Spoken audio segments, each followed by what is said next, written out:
Hello and welcome back to the Hairfirmations Podcast. I'm your host, Marley Coles, and today I am here with my best friend, Robyn Mitchell, and she has just finished getting her hair done.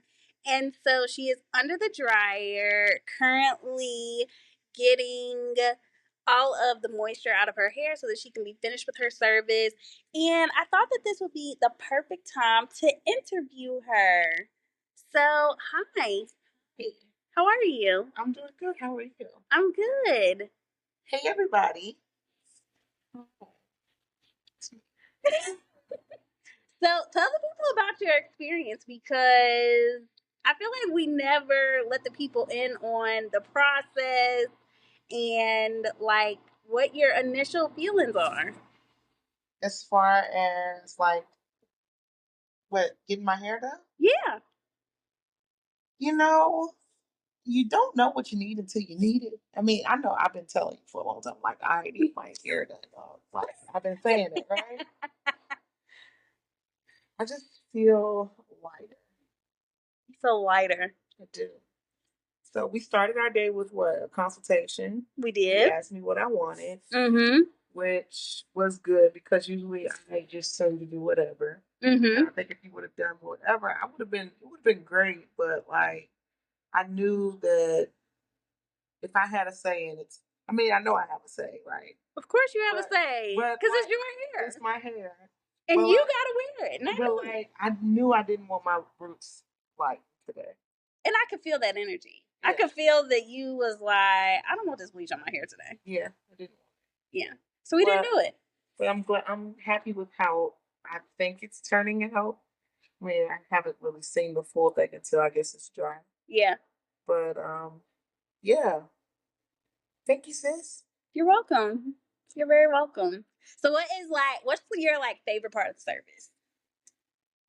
Today I'll just say I can only speak for each instance. I guess any instance really, because I think it's the same.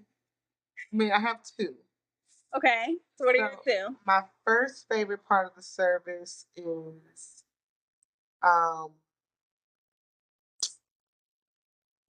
the wash, The shampoo. the shampoo. Tell us about the shampoo. I love a good scratch. I love a good Nail or fingertip? nails. Nails. Nails, a combination of both. Okay. A bit of both. I know some people just don't really get in with the nails. Mm-hmm. I like to feel it. Hard pressure. Not hard, just like medium pressure. Firm, like medium to firm. Okay. Like I want to, if I got an itch, I want to get that done. You don't get in there. And I feel like anytime I'm getting like shampoo or what is that? Wonder Crown. Yeah. My head, where it needs to be scratched at, is always going to signal like, come over here, come over here, come over here. Come over here. And then it just be like sometimes when you get your hair washed, like it's not even just you, anybody that's washing hair, it's like they're tiptoeing around where you really want them to be at. Uh-huh. I'm like, in the middle. Right in the middle. In the middle. Because you can't let it go to waste. You cannot let it go to waste. Like, you scratching and me scratching are two different scratches, and you want to get that scratch. When you want to get that good scratch, you gotta be able to tell them where to find it. Yeah. You gotta tell them and so that's okay. At some point today, I think I just took over. And that's I needed to. I just had to. Sometimes you gotta get in there. Okay. So that is my first favorite part of service. Okay. My second is like when you've been sitting in a chair. I don't know about my retwist girlies or people who just get like something that takes quite a time to get done. Mm-hmm. But when you stand up after sitting in a chair, like getting a retwist, and then you transition over to the dryer, and you get that good nap. Ooh, she done got a good nap, y'all. It's something about a dryer nap, sis. It's something about it. I felt like I was over here baking in the oven. Just marinating. Getting all hot, and then I'm just like, oh my God. I went in the other room to let her nap. because she just looked like she was getting that drool on your pillow sleep. Like I definitely like drooled. she was just. I bit the inside of my lip. Ooh, ooh. Like it was a good nap. It was a good nap. Okay. So the dryer. So the shampoo and the dryer. Shampoo and dryer. So you. But you know, well, Go hold on, ahead. let me tell you. Go ahead. I like sitting under the dryer. Okay. But I actually, and this has been everything in my entire life. I like sitting under the dryer when I want to take a nap. Okay. But like throughout my entire life, I prefer hand dry, like the blow dryer. Okay. But nobody ever does that on my hair because I don't know if it's just too much. But I prefer a handheld experience. Okay. That is worth noting for next time. You're not gonna want to do that. So here's the thing, right? Here's the thing. You have a lot of hair. Length and density wise, it's not about you having a big head. You have long hair and you have high density, meaning that per square inch, you have a lot of hair. Like, so you have a lot of volume, right? So even sitting under the dryer, you are 40 minutes in to your dry, and you ain't nowhere near dry, right? So this is gonna be the fastest way to dry you. So imagine me hand drying you after I've now stood up on your hair for 5 hours. Well, when you and then you want me to stand there and hand dry for at least another 2. I'm just asking clarifying questions. Now, what we do have in 2024 that may get the job done is the Rev Air. Have you heard of the Rev Air? No. It's the blow dryer that you put your hair on the inside and it dries it like in a barrel. Yeah, it works on locks. Don't know about that. So we could try that the next time. I think my concern is that, I'm retwisting you. And so I don't know if that would mess up the retwist. We would have to try it, but I'm open to trying. And maybe that's the point. Maybe we semi-dry the ends first, retwist, and then put you under the dryer to dry the roots.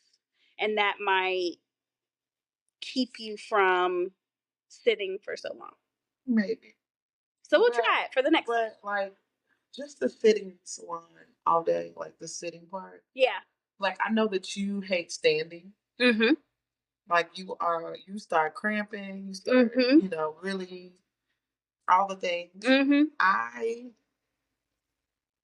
hate sitting for long periods of time. That's why I don't go on road trips, like long road trips. Yeah. Because I don't like sitting for long periods of time. Yeah. In the car. Yeah. And you sit for long periods of time because you got a lot of hair for me to get through. Mm-hmm. So, I do my best. You do. I don't try to rush. You do your thing, girl. You do your thing, sis. You're the best. I appreciate it. You're awesome. You're the GOAT. Thank you. Okay. So, can I ask you, because, I want to hear your story about, like, how you decided to wear locks or your journey to wearing locks. Like, how did that happen? Okay. Well, I don't want to hold the phone. You want me to hold it? Hold it. I just hold it for 10 minutes. I mean, I'm already doing one thing that you asked me to do, which is tell my story. It's a lot in of itself. Okay. So, let's see. Where did the journey start? So, I guess the journey would start somewhere around let's say 2008, 2009. Okay. Is when I decided that I wanted to be natural. Okay. I decided I wasn't going to get perms anymore.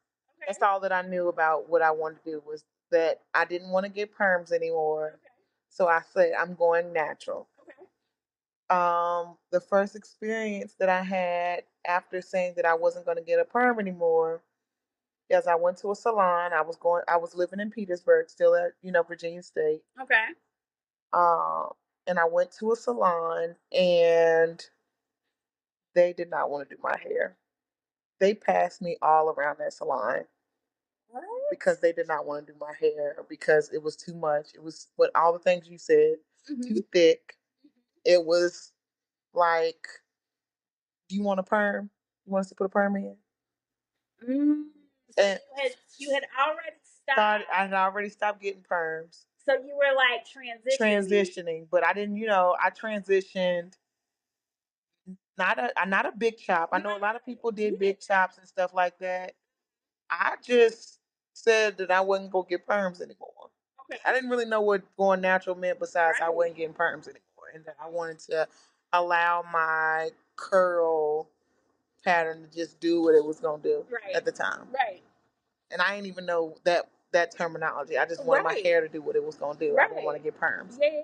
And so, my only options when I started going natural was I got to get braids. Nobody wanted to do a roller set, or I was doing Dominican blowouts for a long time. Okay. But then I got tired of like the heat, putting all the heat on my hair.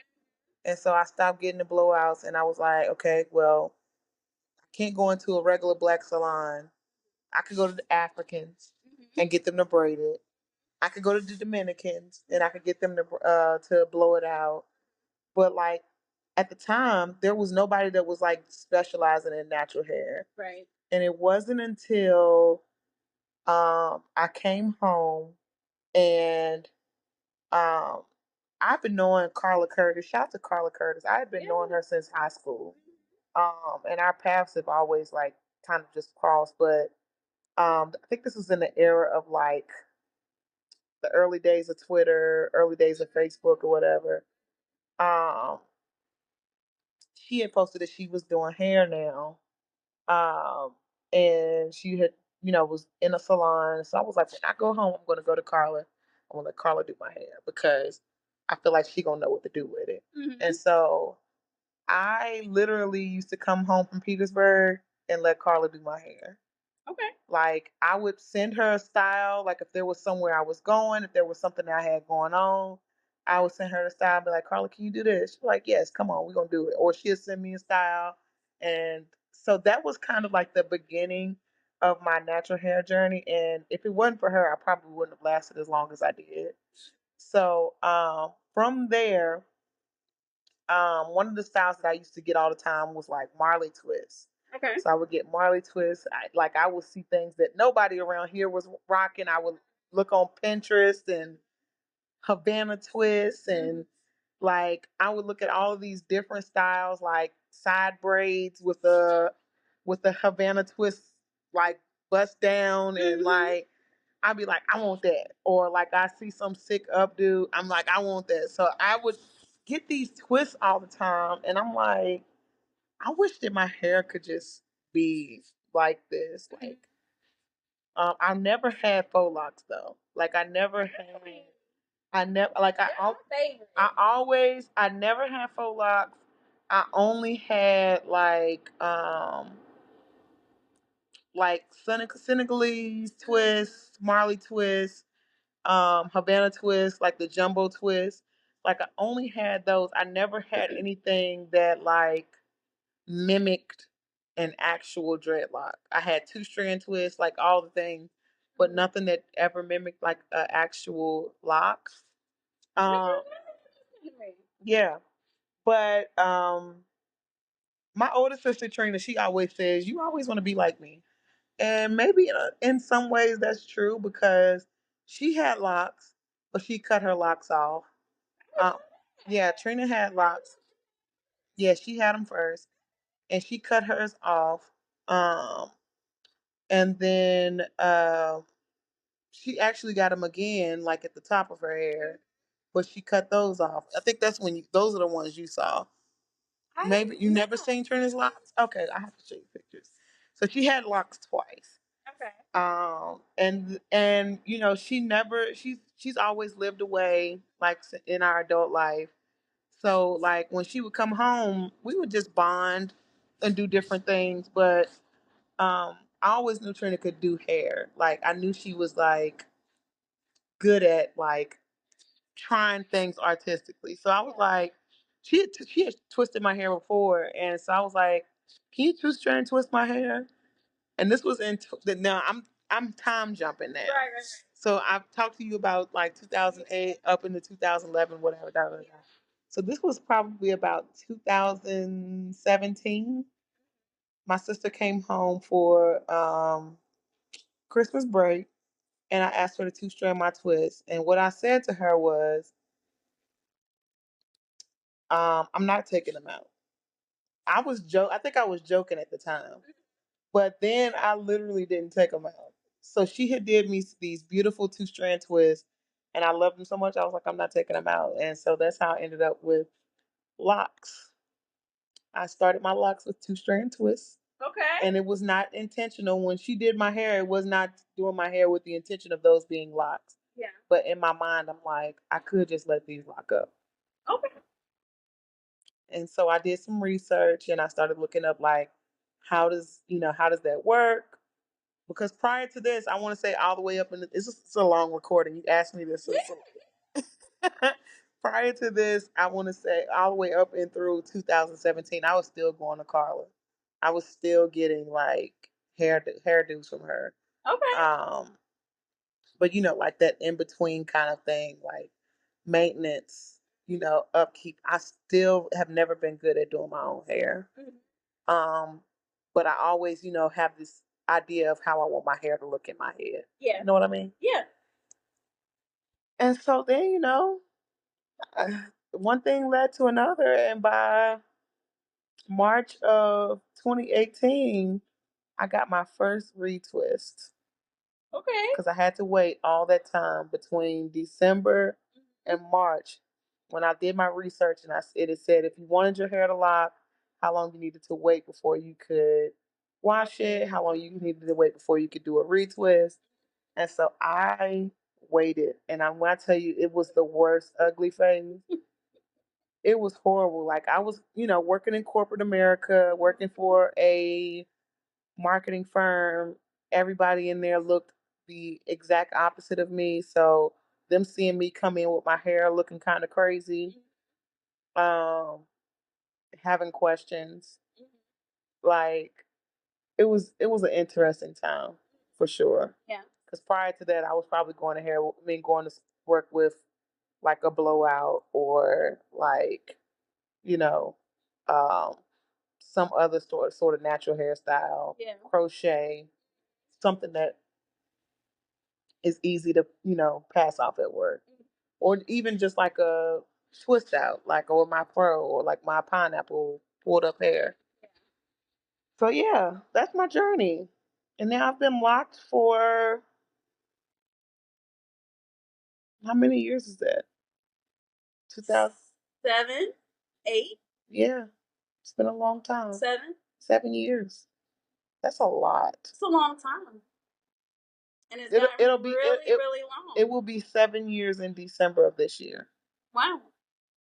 So what are you gonna do for your lock anniversary? Nothing. Post on social media and say happy lock anniversary. That's what I've been doing. That's what you've been doing. Just posting saying happy lock anniversary to me. Okay. But I always see people as like, I'm ready to lock up. You make me want to lock up. Like you make me want to lock my hair.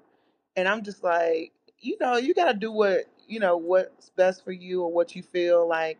I don't want to turn anybody off to not locking their hair. I think I love my locks. Sometimes I hate my locks. Yeah. Yeah. Sometimes I'm like, I wish I could get somebody to comb these things out. Yeah. Just so that I could see my natural. And then I probably feel like once I did that, I would regret it. Yeah. I definitely think you would. Like I often want to cut my locks. Like so in this journey, I think that you go through different, your hair is like your emotions. Yeah. you're gonna feel different things about it at different periods and points in time. Absolutely. Because prior to coming today, like I was over my hair. Yeah. Like I was over it. Yeah.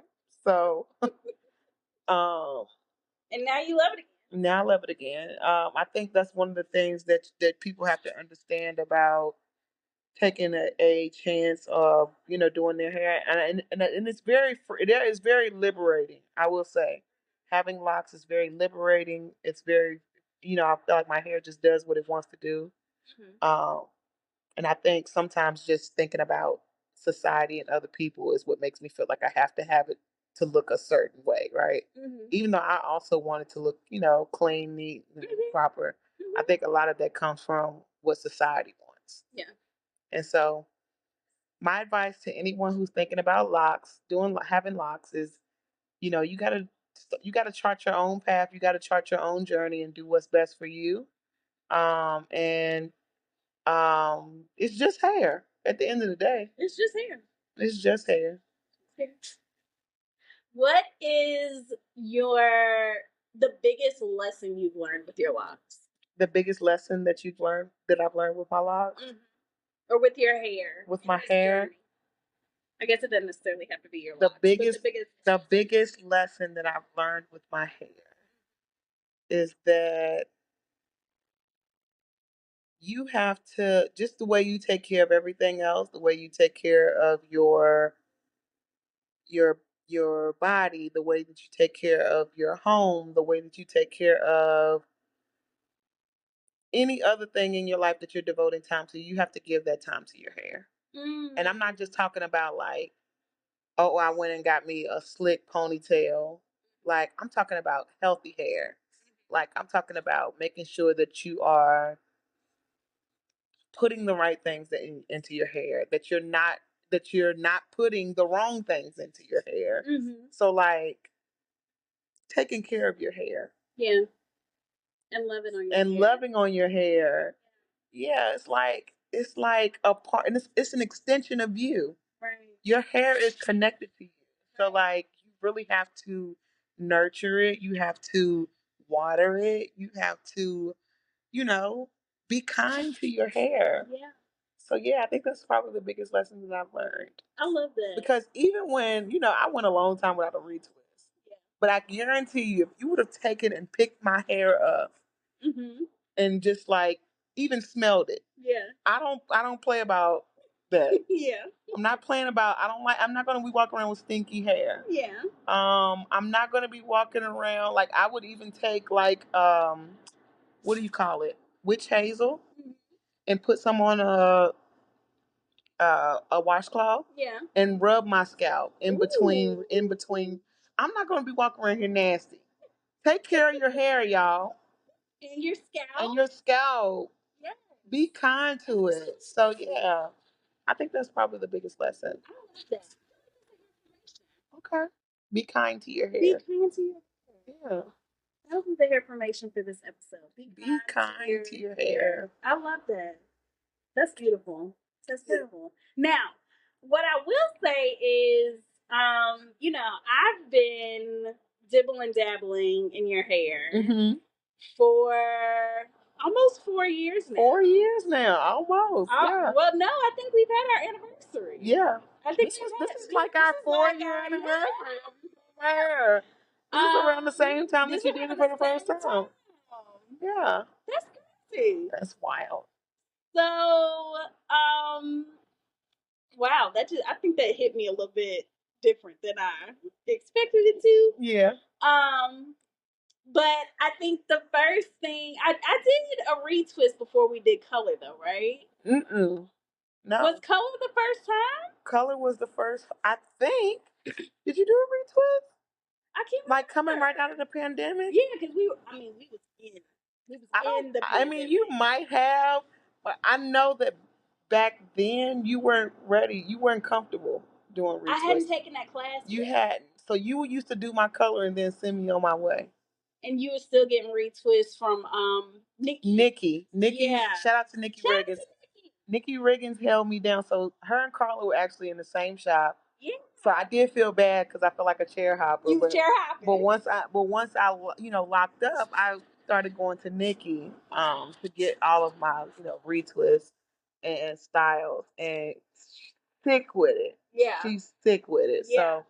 So if you saw me between 2017 and like 2021 with any kind of like bomb style, you could thank your girl Nikki Riggins for that. Yeah. So you're right. So the first time I did your hair, we did the color. Yes, we did the color. The red. We did the color. Started with the red. Mm-hmm.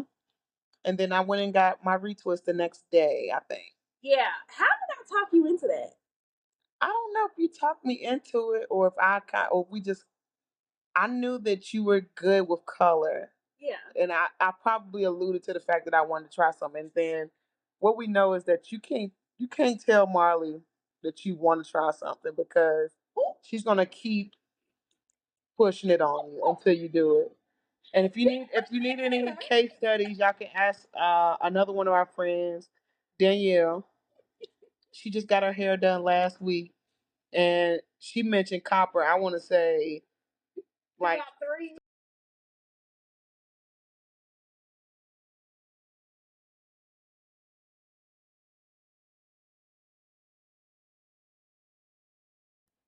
Yeah, she mentioned copper about 3 years ago, and she finally got it. She finally got it. I finally wore her. I wore her down. Yeah. I wore her down and told her that I was trying to get to her. Yes. Yeah. So I do. There are people in my life that I am a hair admirer. You're right? also a what do you call it? You're like a hair instigator. What does that mean? What's a hair instigator? It's like one of those people that's like, do it. Oh, I'm gonna encourage you. But it's not even. It's beyond encouragement. It's like you can do it. Do it.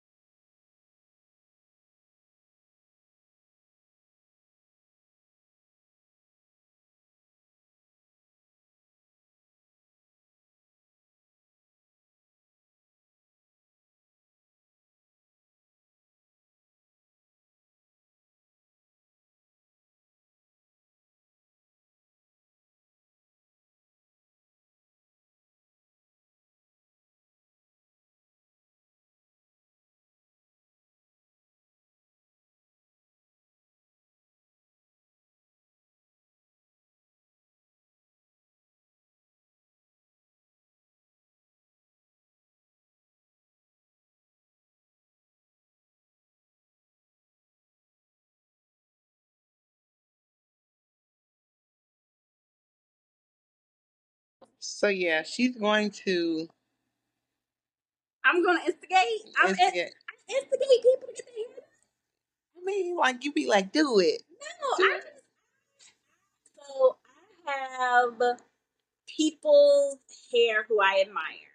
Okay. Right? Like I love when you can tell that people wear their hair confidently, or like you were saying, like they're kind to their hair, they take pride in their hair, and it's like I'm attracted to that. Like those people attract me because I'm like, oh my gosh, I would love to do your hair because it makes me so happy. It makes me so happy to see other people happy. And I think, I've been a color specialist for so long. Mm-hmm. And I think most Black women specifically that I meet are terrified of hair color. Oh yeah, right? I think I was hesitant for a long time because for one, I thought it was going to disrupt the texture of my locks, which we have proved that's not going to happen. Right. So, and then I thought like, I remember getting the color, and it wasn't. I don't even remember what it was. I don't even think it was a permanent. I think it was like a rinse or something. The box dye. Right. Back in high school, and I feel like it broke my hair off. So that's most people's experience, right? So most people have some type of hair horror story when it comes to color or cut or what have you. And I just think that for me, it's my mission to make those people's hair dreams come true, right? In the healthiest way. I think that there's still a way that that can happen. And so, you know, for you, we started off little bit by little bit, right? We did a couple of highlights so that you could see if you liked it or not. And then you loved it. And so then we went full red. And we've been rocking different colors since then. And I want to say the first time you did my color, you didn't lift. No, I just used permanent color. I just used permanent color. So yeah, we lifted a little bit, but we didn't lift with bleach. Yeah, we didn't use lightener. Yeah, so it was just a little like taste, and then you was all in. And I love that. Like, when I look back at, I feel like I can't call them baby locks because you was still like 3 years in, but I feel like they was like baby locks compared to now. And they were cute. You had to get a little bobby on them. Hold on now. I'm giving myself too much time. Are you? Yes. I didn't get my locks. I'm sorry, y'all. I got the story wrong. You got the timeline wrong. I did not get my locks until December of 2018. Okay. December. So you were a year ahead of time. Okay. Yeah, so year 2018. 2019 was when I started, my fitness journey. And I think that was another reason why I just let my hair lock up, because I knew that, maintenance wise, going to the gym every day. This is like the easiest thing I could do. Right. Because I don't, you don't have to do nothing. No. Yeah. So, yeah. Okay. All right. So even still, 7 years, 6 years. 6 years. 6 years. So yeah, I've been with you most of your lock journey. You have. Thank you for following along with the journey. Thank you for having me along on your journey. Taking care of me along this journey. You're welcome, sis. Thank you. Thank you for allowing me to create art. Thank you. I thank you for being kind to my hair. Oh, stop it. Okay, so we've gone through the journey. We talked about your locks.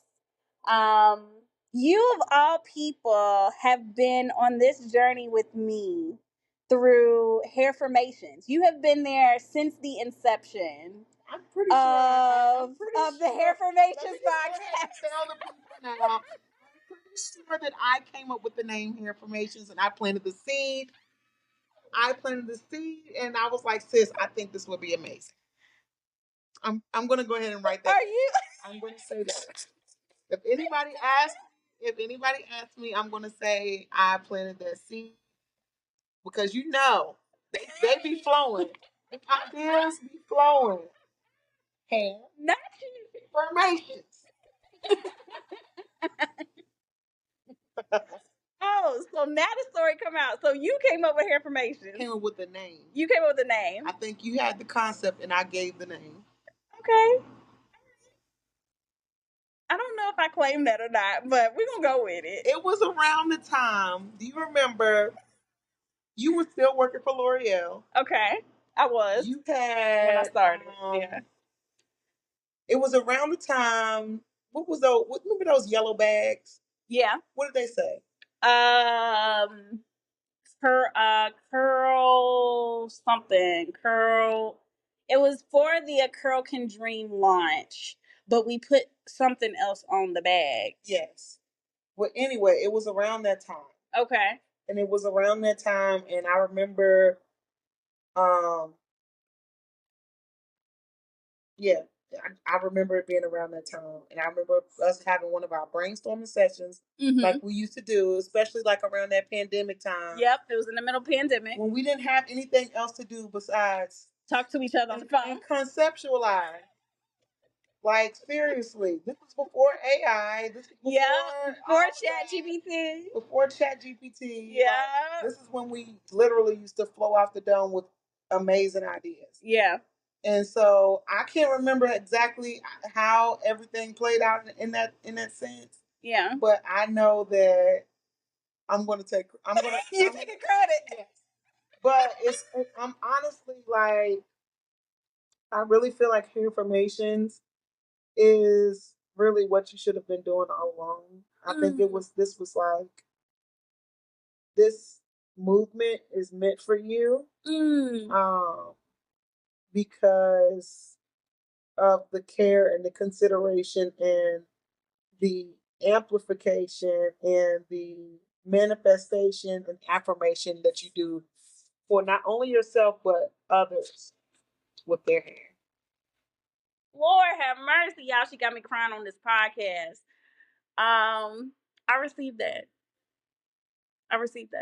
Thank you. You're welcome, girl. Thank you, sis. You know, I think for me, right?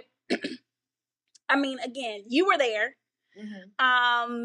And for the longest time, people have always told me, and you can witness to this, people have always told me that I should have my own talk show or my own podcast or just like a platform to motivate and inspire and encourage others.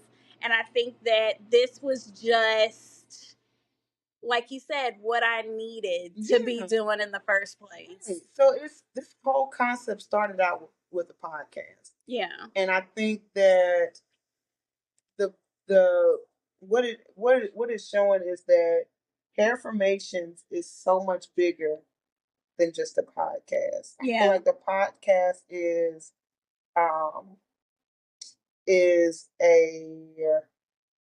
outlet. It's almost like when we think about religion, we think about church and think about things like that. Like in that regard, like the Bible is one thing that connects us to the source, to God, right? But it's not the only thing. It's a tool.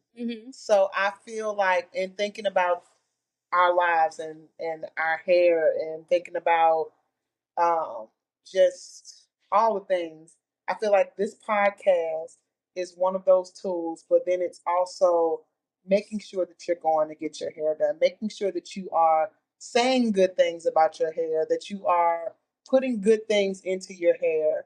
It's like a holistic approach. And so I think that's what Hairfirmations to me is. It's a holistic approach to loving your hair, loving your texture, loving your curls. I love it. I love that. I feel like I'm rambling now. You're not rambling. I'm getting my feelings. And but I also think that like when you are in your flow and when you are in your purpose, that's when the emotions come out. And we're not gonna go to Inside Out because we could go there, but I think that this movement brings me joy. I'm glad. And my hope is that all the things that you said, I hope that other people see that and want to not only be a part of it, but spread that joy and love for our hair to other people. And trust me, I think the people see it, and I feel like if they don't, they definitely will see it after October the 4th. Yes, they will. Yes, they will. So this is the official invitation to you, your friends, your mommy, your daddy, your curl friends, Lottie Dottie and everybody to come down to the Taubman Museum of Art in downtown Roanoke on October the 4th, which is a Friday night from 5 to 9 p.m. We are going to have a time. And so in the next few episodes, I'm going to be giving some, what do they call them? When Snippets? Not snippets, when they like drop one little thing at a time. Pearls of wisdom. Pearls of wisdom. What you call that? No, Easter eggs. You know how they put Easter eggs in, like, you know. Yeah. Anyway, that's funny. But we're gonna drop pearls of wisdom these next couple of episodes to let you know all the things that are gonna be happening at this year's Hairfirmations Festival, year 2. Year 2. I just want to say, I gotta say this, like, Marley, what y'all don't understand is when she says the Taubman Museum of Art in downtown Roanoke. Yeah. This museum has hosted Ruth Carter. Mm-hmm. They've hosted swoons. They've hosted like some legendary exhibits in our city. Just within the past like 5 years, they've had legendary exhibits, guests, things like that. And the fact that you are getting ready to have Hairfirmations Festival year 2 at the Taubman is a big deal. And I'm so proud of you. I'm so excited, girl. Thank you. It's a big deal. It is a big deal. It is a big deal. And so I've been pushing my sister, y'all. I've been pushing her. You always do. You always do. I don't think it's hit me yet. I don't think it's hit me yet. I need it too. I feel like this is like graduation or something. Yeah. Like, you know, like it's like a big moment and it don't hit you until you in it. Mm-hmm. But I'm so grateful and I'm so thankful that, you know, the Taubman has graciously offered to host the Hairfirmations Festival and giving me the opportunity to show our community hair love and the world. Yes. So I'm excited. I think it's gonna be something that the city has never seen before. It's gonna be something that the city has never seen before. And listen, I could have said that, you know, it's only the beginning, but honestly, this is like after the beginning, you know, like the beginning was last summer when we held Hairfirmations 1. Yeah. First ever, where we kind of paid homage to the Crown Act. Yeah. And that was an amazing, you know, event. And the visuals that came out of that event have kind of inspired everything that's kind of flowing from this into this year 2. Yeah. So, you know, this isn't the beginning, but it's like towards the beginning, but it's only up from here. It's definitely not the end. Definitely not the end. It's up. For sure. Up and it's stuck. We already got plans for year 3 and we ain't even got the year 2. We already got plans for things in between year 3 and year 2. So it's going to be amazing. Yeah, I'm excited. Me too. So this is your official invitation to be in the place. And you will definitely hear from me again before October the 4th. But our hairfirmation for today is to be kind to your hair. Be kind to your hair. Sis, what you gonna do to my locks for October 4th? What you trying to do? I mean, you said the people got to come with their hair. Listen, the people need to come with the hair as the art. So what's gonna be your art this year, sis? No, y'all tell me what I should do with my locks. I think you should give like a velvet rope moment. A velvet rope? Yeah, you don't remember Janet's iconic look on the Velvet Rope album? She didn't have locks, but her shape was giving, and I think that would be like a great throwback moment for you. Okay, She looking it up, y'all. Or not that one, this one from the Together Again video. This? Yeah.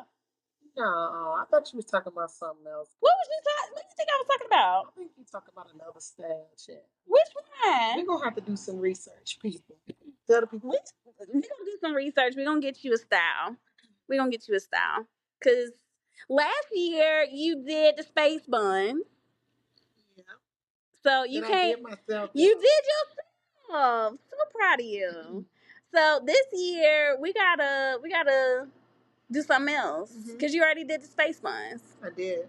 So I'm excited to see. So y'all jump in the comments and let Robyn know what y'all want her to do for her hair. We gonna see. We gonna see. Until next time, be kind to your hair. Bye.